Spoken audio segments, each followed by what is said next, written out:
is the dilapidated structures that are in the city and the people who are living in substandard conditions. And that's one of the missions of Habitat, is to eliminate substandard housing.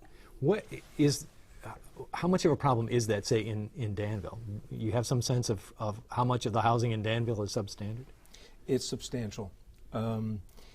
So many so that the city has taken it upon itself to go after and demolish many structures that have just simply been abandoned. But when we did the homeless survey in January, we found some of those abandoned homes still being lived in by people who took the insulation out of windows and doors so that they could have a bed to sleep on and stay warm. Yeah. What about can you say something about the issue of substandard housing in say, in Champaign-Urbana or Champaign County?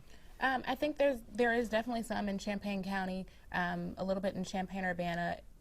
We do try to work towards working with landlords to work with their tenants on keeping the property. You know, there's property maintenance so that homeowners are accountable for keeping their property up. But I think due to some of the issues with the housing crisis and people losing their homes, now those homes are vacant, and you have banks that own them, and they may not be on site or in Champaign-Urbana per se to see the condition of the home.